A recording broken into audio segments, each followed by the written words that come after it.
गणेशाय नमः। ओम श्री सीतारामचंद्राभ्याम नमः। श्रीमद् वाल्मीकि रामायण युद्ध कांड सर्ग 17 से 19। सर्ग 17। विभीषण का श्री राम की शरण में आना और श्री राम का अपने मंत्रियों के साथ उन्हें आश्रय देने के विषय में विचार करना। रावण से ऐसे कठोर वचन कहकर उसके छोटे भाई विभीषण 2 ही घड़ी में उस स्थान पर आ गए जहां लक्ष्मण सहित श्री राम विराजमान थे।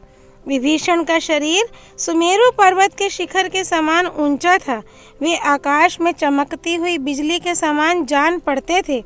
पृथ्वी पर खड़े हुए वानर युद्धपतियों ने उन्हें आकाश में स्थित देखा। उनके साथ जो 4 अनुचर थे वे भी बड़ा भयंकर पराक्रम प्रकट करने वाले थे। उन्होंने भी कवच धारण करके अस्त्र शस्त्र ले रखे थे और वे सब के सब उत्तम आभूषणों से विभूषित थे। वीर विभीषण भी मेघ और पर्वत के समान जान पड़ते थे। वज्रधारी इंद्र के समान तेजस्वी, उत्तम आयुधधारी और दिव्य आभूषणों से अलंकृत थे। उन 4 राक्षसों के साथ 5वें विभीषण को देखकर दुर्धर्ष एवं बुद्धिमान वीर वानरराज सुग्रीव ने वानरों के साथ विचार किया। थोड़ी देर तक सोचकर उन्होंने हनुमान आदि सब वानरों से यह उत्तम बात कही।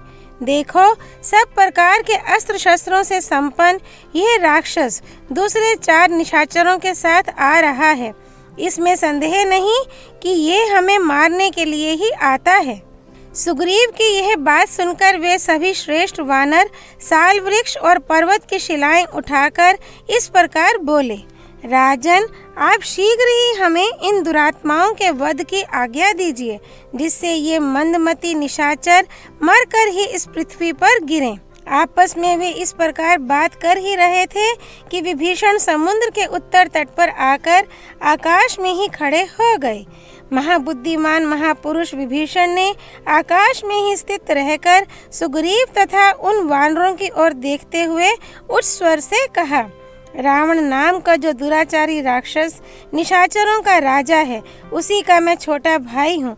मेरा नाम विभीषण है। रावण ने जटायु को मारकर जनस्थान से सीता का अपहरण किया था। उसी ने दीन एवं असहाय सीता को रोक रखा है। इन दिनों सीता राक्षसियों के पहरे में रहती हैं। मैंने भांति भांति के युक्ति संगत वचनों द्वारा उसे बारंबार समझाया कि तुम श्री रामचंद्र जी की सेवा में सीता को सादर लौटा दो, इसी में भलाई है। यद्यपि मैंने यह बात उसके हित के लिए ही कही थी, तथापि काल से प्रेरित होने के कारण रावण ने मेरी बात नहीं मानी। ठीक उसी प्रकार जैसे मरणासन पुरुष औषध नहीं लेता, यही नहीं, उसने मुझे बहुत सी कठोर बातें सुनाई और दास की भांति मेरा अपमान किया। इसलिए मैं अपने स्त्री पुत्रों को वहीं छोड़कर श्री रघुनाथ जी की शरण में आया हूँ। वानरों, जो समस्त लोगों को शरण देने वाले हैं, उन महात्मा श्री रामचंद्र जी के पास जाकर शीघ्र मेरे आगमन की सूचना दो और उनसे कहो, शरणार्थी विभीषण सेवा में उपस्थित हुआ है। विभीषण की यह बात सुनकर शीघ्रगामी सुग्रीव ने तुरंत ही भगवान श्री राम के पास जाकर लक्ष्मण के सामने ही कुछ आवेश के साथ इस प्रकार कहा, प्रभो, आज कोई वैरी जो राक्षस होने के कारण पहले हमारे शत्रु रावण की सेना में सम्मिलित हुआ था, अब अकस्मात हमारी सेना में प्रवेश पाने के लिए आ गया है। वह मौका पाकर हमें उसी तरह मार डालेगा जैसे उल्लू कौओं का काम तमाम कर देता है। शत्रुओं को संताप देने वाले रघुनंदन, अतः आपको अपने वानर सैनिकों पर अनुग्रह और शत्रुओं का निग्रह करने के लिए कार्य के विचार, सेना की मोर्चेबंदी, नीति युक्त उपायों के प्रयोग तथा गुप्तचरों की नियुक्ति आदि के विषय में सतत सावधान रहना चाहिए। ऐसा करने से ही आपका भला होगा।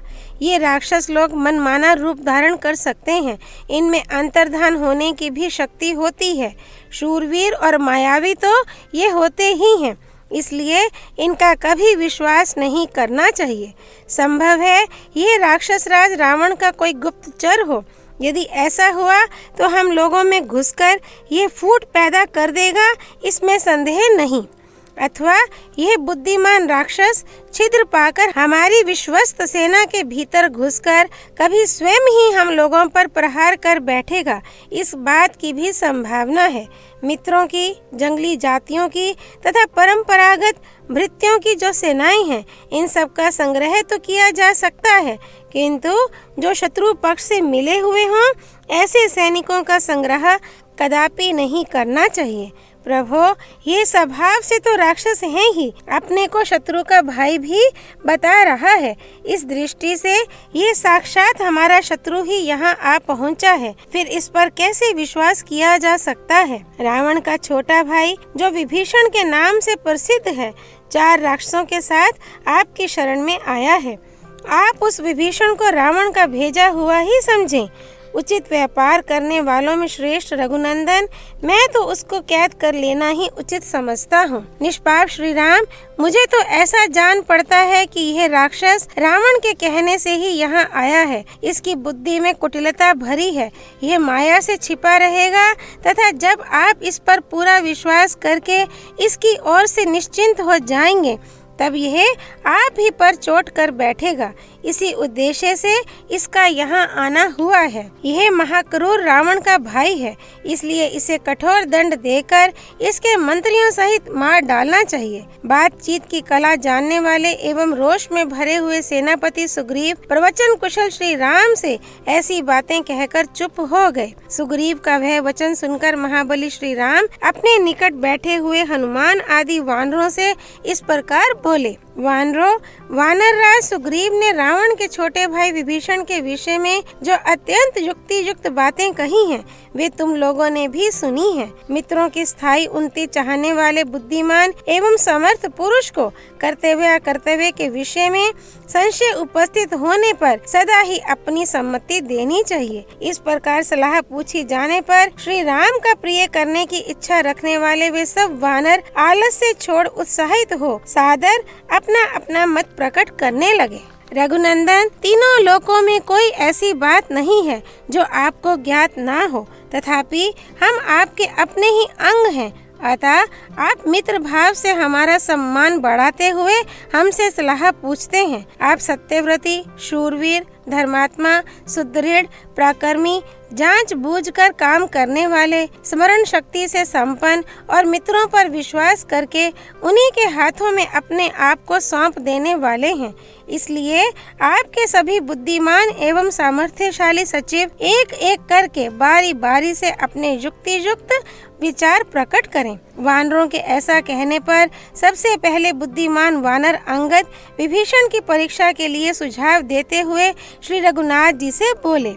भगवान, विभीषण शत्रु के पास से आया है, इसलिए उस पर अभी शंका ही करनी चाहिए। उसे सहसा विश्वास पात्र नहीं बना लेना चाहिए। बहुत से शठता पूर्ण विचार रखने वाले लोग अपने मनोभाव को छिपाकर विचरते रहते हैं और मौका पाते ही प्रहार कर बैठते हैं। इससे बहुत बड़ा अनर्थ हो जाता है। अतः गुण दोष का विचार करके पहले यह निश्चय कर लेना चाहिए कि इस व्यक्ति से अर्थ की प्राप्ति होगी या अनर्थ की, ये हित का साधन करेगा या अहित का। यदि उसमें गुण हो तो उसे स्वीकार करे और यदि दोष दिखाई दे तो त्याग दे। महाराज, यदि उसमें महान दोष हो तो निस्संदेह उसका त्याग कर देना ही उचित है। गुणों की दृष्टि से यदि उसमें बहुत से सद्गुणों के होने का पता लगे तभी उस व्यक्ति को अपनाना चाहिए। तदनंतर शरभ ने सोच विचार कर यह सार्थक बात कही। पुरुष ही इस विभीषण के ऊपर शीघ्र ही कोई गुप्तचर नियुक्त कर दिया जाए। सूक्ष्म बुद्धि वाले गुप्तचर को भेजकर उसके द्वारा यथावत रूप से उसकी परीक्षा कर ली जाए। इसके बाद यथोचित रीति से उसका संग्रह करना चाहिए। इसके बाद परम चतुर जामवान ने शास्त्रीय बुद्धि से विचार करके ये गुणयुक्त दोष रहित वचन कहे। राक्षस राज रावण बड़ा पापी है, उसने हमारे साथ वैर बांध रखा है और ये विभीषण उसी के पास से आ रहा है। वास्तव में ना तो इसके आने का यह समय है और ना स्थान ही, इसलिए इसके विषय में सब प्रकार से सशंक ही रहना चाहिए। तदनंतर नीति और अनीति के ज्ञाता तथा वाग वैभव से संपन्न मैंद ने सोच विचार कर यह युक्ति युक्त उत्तम बात कही। महाराज, यह विभीषण रावण का छोटा भाई ही तो है, इसलिए इसे मधुर व्यवहार के साथ धीरे धीरे सब बातें पूछनी चाहिए। नरश्रेष्ठ, फिर इसके भाव को समझकर आप बुद्धि पूर्वक यह ठीक ठीक निश्चय करें कि यह दुष्ट है या नहीं। उसके बाद जैसा उचित हो वैसा करना चाहिए। तत्पश्चात सचिवों में श्रेष्ठ और संपूर्ण शास्त्रों के ज्ञान जनित संस्कार से युक्त हनुमान जी ने ये श्रवण मधुर, सार्थक, सुंदर और संक्षिप्त वचन कहे। प्रभु, आप बुद्धिमानों में उत्तम, सामर्थ्यशाली और वक्ताओं में श्रेष्ठ हैं।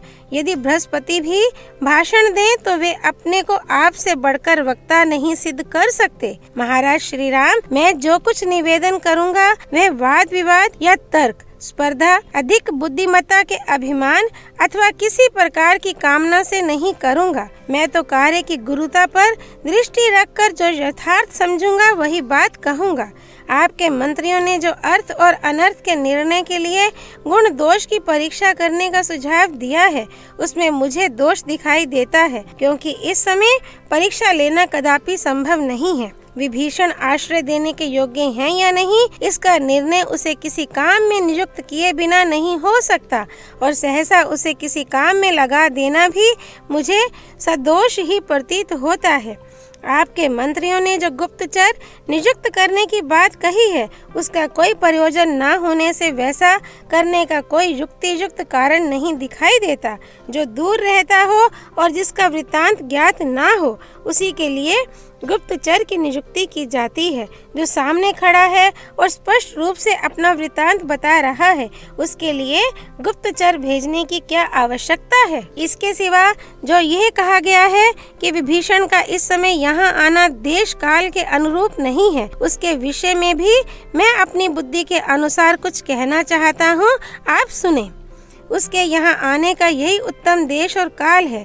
ये बात जिस तरह सिद्ध होती है वैसा बता रहा हूँ। विभीषण एक नीच पुरुष के पास से चलकर एक श्रेष्ठ पुरुष के पास आया है। उसने दोनों के दोषों और गुणों का भी विवेचन किया है। तत्पश्चात रावण में दुष्टता और आप में पराक्रम देख वह रावण को छोड़कर आपके पास आ गया है। इसलिए उसका यहाँ आगमन सर्वथा उचित और उसकी उत्तम बुद्धि के अनुरूप है। राजन, किसी मंत्री के द्वारा जो यह कहा गया है कि अपरिचित पुरुषों द्वारा इससे सारी बातें पूछी जाएं, उसके विषय में मेरा जांच बूझकर निश्चित किया हुआ विचार है, जिसे आपके सामने रखता हूँ। यदि कोई अपरिचित व्यक्ति यह पूछेगा कि तुम कौन हो, कहाँ से आए हो, किस लिए आए हो इत्यादि, तब कोई बुद्धिमान पुरुष सहसा उस पूछने वाले पर संदेह करने लगेगा, और यदि उसे यह मालूम हो जाएगा कि सब कुछ जानते हुए भी मुझसे झूठे ही पूछा जा रहा है, तब सुख के लिए आए हुए उस नवागत मित्र का हृदय कलुषित हो जाएगा। इस प्रकार हमें एक मित्र के लाभ से वंचित होना पड़ेगा। इसके सिवा महाराज, किसी दूसरे के मन की बात को सहसा समझ लेना असंभव है। बीच बीच में स्वर भेद से आप अच्छी तरह ये निश्चय कर लें कि यह साधु भाव से आया है या असाधु भाव से। इसकी बातचीत से भी कभी इसका दुर्भाव नहीं लक्षित होता। इसका मुख भी प्रसन्न है, इसलिए मेरे मन में इसके प्रति कोई संदेह नहीं है। दुष्ट पुरुष कभी निशंक एवं स्वस्थ चित्त होकर सामने नहीं आ सकता। इसके सिवा इसकी वाणी भी दोषयुक्त नहीं है, अतः मुझे इसके विषय में कोई संदेह नहीं है। कोई अपने आकार को कितना ही क्यों ना छिपाए, उसके भीतर का भाव कभी छिप नहीं सकता।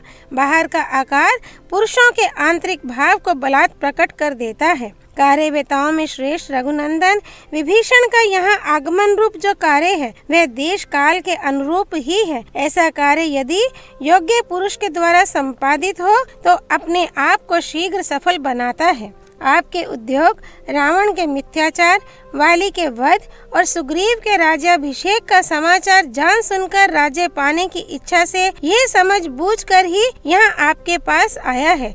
इसके मन में यह विश्वास है कि शरणागत वत्सल दयालु श्री राम अवश्य ही मेरी रक्षा करेंगे और राज्य भी दे देंगे। इन्हीं सब बातों को दृष्टि में रखकर विभीषण का संग्रह करना, उसे अपना लेना मुझे उचित जान पड़ता है। बुद्धिमानों में श्रेष्ठ रघुनाथ, इस प्रकार इस राक्षस राक्षस की सरलता और निर्दोषता के विषय में मैंने यथाशक्ति निवेदन किया। इसे सुनकर आगे आप जैसा उचित समझे वैसा करें। श्री वाल्मीकि निर्मित आर्ष रामायण आदि काव्य के युद्ध कांड में 17वां सर्ग पूरा हुआ। सर्ग 18 भगवान श्री राम का शरणागत की रक्षा का महत्व एवं अपना व्रत बताकर विभीषण से मिलना। वायुनंदन हनुमान जी के मुख से अपने मन में बैठी हुई बात सुनकर दुर्जय वीर भगवान श्री राम का चित्त प्रसन्न हो गया। वे इस प्रकार बोले, मित्रों, विभीषण के संबंध में मैं भी कुछ कहना चाहता हूँ। आप सब लोग मेरे हित साधन में संलग्न रहने वाले हैं, अतः मेरी इच्छा है कि आप भी उसे सुन लें। जो मित्र भाव से मेरे पास आ गया हो उसे मैं किसी तरह त्याग नहीं सकता। संभव है उसमें कुछ दोष भी हो, परंतु दोषी को आश्रय देना भी सत्पुरुषों के लिए निंदित नहीं है। अतः विभीषण को मैं अवश्य अपनाऊंगा। वानरराज सुग्रीव ने भगवान श्री राम के इस कथन को सुनकर स्वयं भी उसे दोहराया और उस पर विचार करके यह परम सुंदर बात कही। प्रभो, यह दुष्ट हो या अदुष्ट, इससे क्या है, तो ये निशाचर ही। फिर जो पुरुष ऐसे संकट में पड़े हुए अपने भाई को छोड़ सकता है, उसका दूसरा ऐसा कौन संबंधी होगा जिसे वह त्याग ना सके। वानरराज सुग्रीव की वह बात सुनकर सत्य पराक्रमी श्री रघुनाथ जी सबकी ओर देखकर कुछ मुस्कुराए और पवित्र लक्षण वाले लक्ष्मण से इस प्रकार बोले, सुमित्रा नंदन, इस समय वानर राज ने जैसी बात कही है वैसी कोई भी पुरुष शास्त्रों का अध्ययन और गुरुजनों की सेवा किए बिना नहीं कह सकता। परंतु सुग्रीव, तुमने विभीषण में जो भाई के परित्याग रूप दोष की उद्भावना की है, उस विषय में मुझे एक ऐसे अत्यंत सूक्ष्म अर्थ की प्रतीति हो रही है जो समस्त राजाओं में प्रत्यक्ष देखा गया है और सभी लोगों में प्रसिद्ध है। मैं उसी को तुम सब लोगों से कहना चाहता हूँ। राजाओं के छिद्र दो प्रकार के बताए गए हैं। एक तो उसी कुल में उत्पन्न हुए जाति भाई और दूसरे पड़ोसी देशों के निवासी। ये संकट में पड़ने पर अपने विरोधी राजा या राजपुत्र पर प्रहार कर बैठते हैं। इसी भय से ये विभीषण यहाँ आया है। इसे भी अपने जाति भाइयों से भय है। जिनके मन में पाप नहीं है, ऐसे एक कुल में उत्पन्न हुए भाई बंधु अपने कुटुंबी जनों को हितैषी मानते हैं, परंतु यही सजातीय बंधु अच्छा होने पर भी प्रायः राजाओं के लिए शंकनीय होता है। रावण भी विभीषण को शंका की दृष्टि से देखने लगा है, इसलिए इसका अपनी रक्षा के लिए यहाँ आना अनुचित नहीं है। अतः तुम्हें इसके ऊपर भाई के त्याग का दोष नहीं लगाना चाहिए। तुमने शत्रु पक्षीय सैनिक को अपनाने में जो यह दोष बताया है कि वह अवसर देखकर प्रहार कर बैठता है, उसके विषय में मैं तुम्हें यह नीति शास्त्र के अनुकूल उत्तर दे रहा हूँ। सुनो, हम लोग इसके कुटुंबी तो है नहीं, अतः हमसे स्वार्थ हानि की आशंका इसे नहीं है और ये राक्षस राज्य पाने का अभिलाषी है, इसलिए भी ये हमारा त्याग नहीं कर सकता।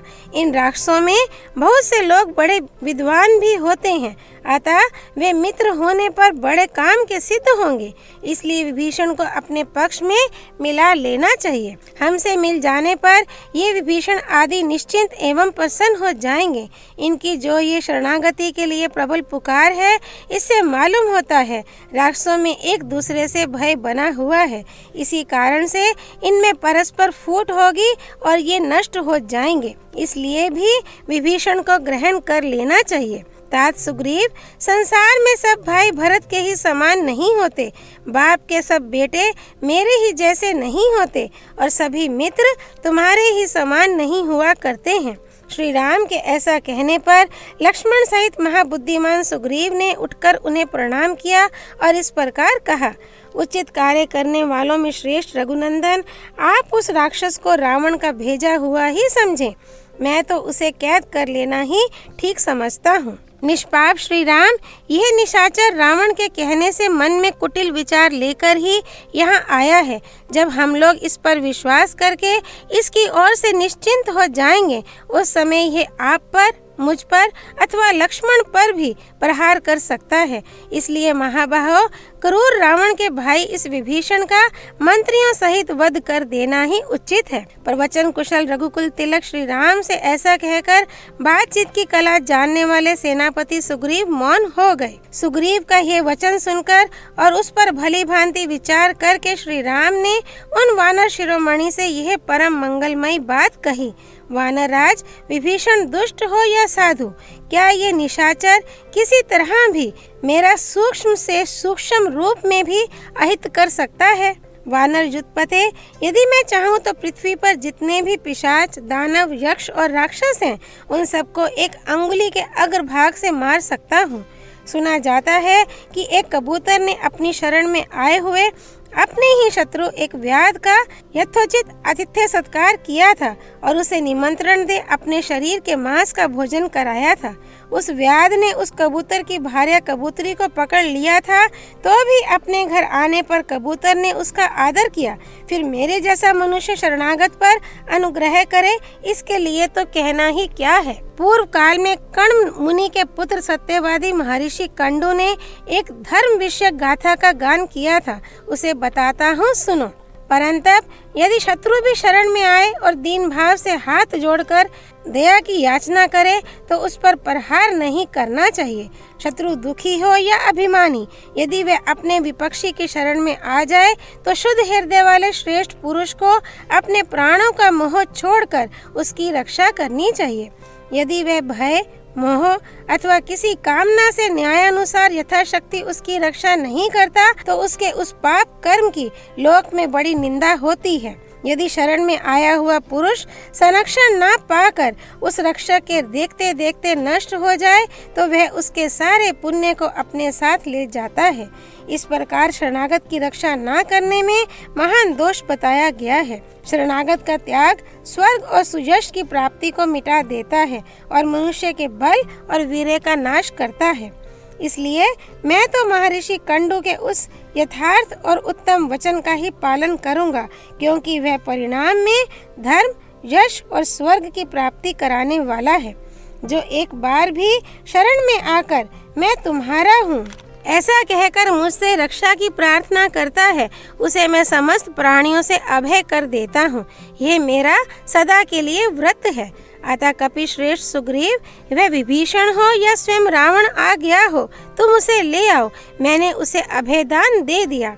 भगवान श्री राम का यह वचन सुनकर वानरराज सुग्रीव ने सौहार्द से भरकर उनसे कहा, धर्मज्ञ लोकेश्वर शिरोमणे, आपने जो ये श्रेष्ठ धर्म की बात कही है, इसमें क्या आश्चर्य है, क्योंकि आप महान शक्तिशाली और सन्मार्ग पर स्थित हैं। यह मेरी अंतरात्मा भी विभीषण को शुद्ध समझती है। हनुमान जी ने भी अनुमान और भाव से उनकी भीतर बाहर सब ओर से भली भांति परीक्षा कर ली है। अतः रघुनंदन, अब विभीषण शीघ्र ही यहाँ हमारे जैसे होकर रहें और हमारी मित्रता प्राप्त करें। तदनंतर वानरराज सुग्रीव की कही हुई वह बात सुनकर राजा श्री राम शीघ्र आगे बढ़कर विभीषण से मिले, मानो देवराज इंद्र पक्षीराज गरुड़ से मिल रहे हों।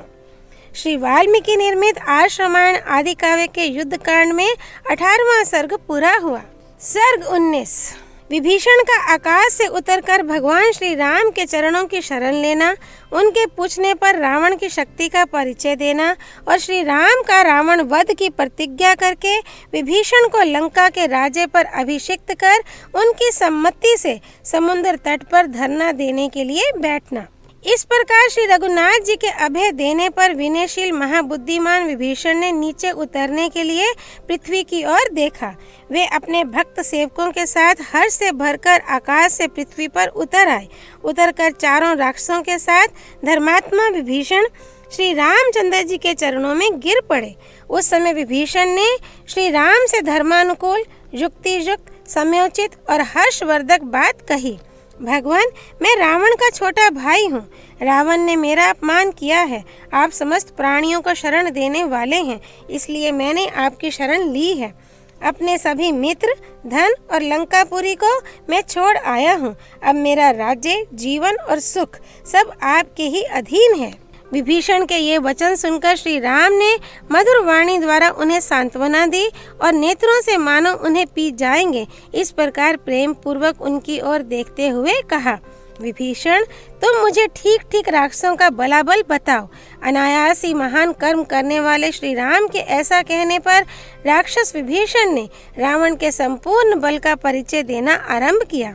राजकुमार, ब्रह्मा जी के वरदान के प्रभाव से दशमुख रावण केवल मनुष्य को छोड़कर गंधर्व, नाग और पक्षी आदि सभी प्राणियों के लिए अवध्य है।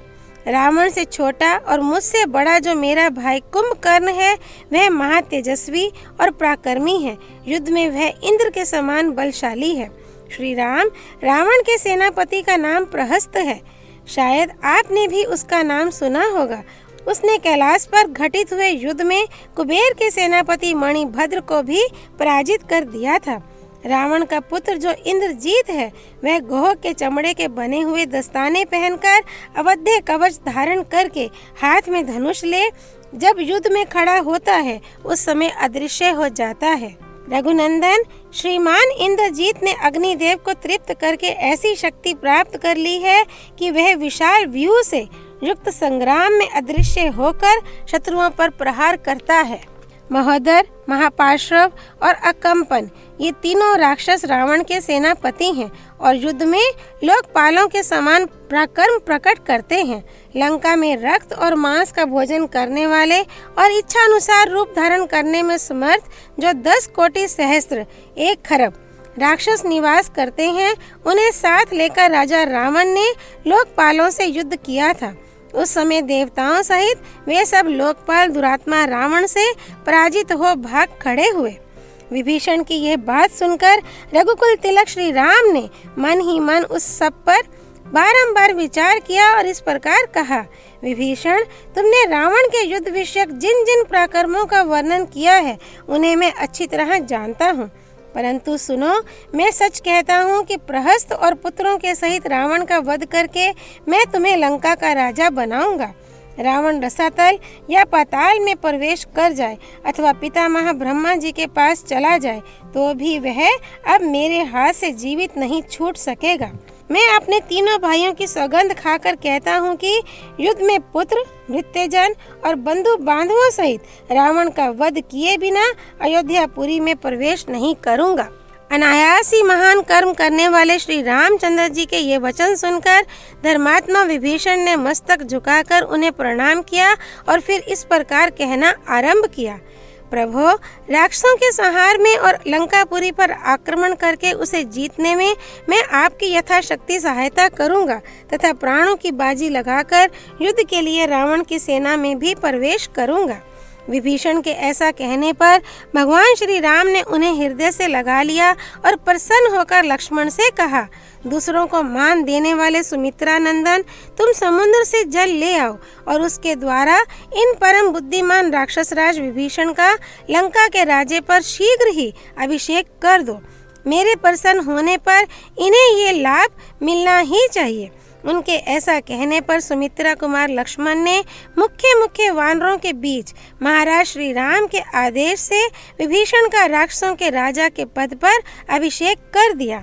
भगवान श्री राम का यह तात्कालिक प्रसाद अनुग्रह देखकर सब वानर हर्ष ध्वनि करने और महात्मा श्री राम को साधुवाद देने लगे। तत्पश्चात हनुमान और सुग्रीव ने विभीषण से पूछा, राक्षस राज, हम सब लोग इस अक्षोभ्य समुद्र को महाबली वानरों की सेनाओं के साथ किस प्रकार पार कर सकेंगे? जिस उपाय से हम सब लोग सेना सहित नदों और नदियों के स्वामी वरुणालय समुद्र के पार जा सकें, वह बताओ। उनके इस प्रकार पूछने पर धर्मात्मा विभीषण ने यूं उत्तर दिया, रघुवंशी राजा श्री राम को समुद्र की शरण लेनी चाहिए।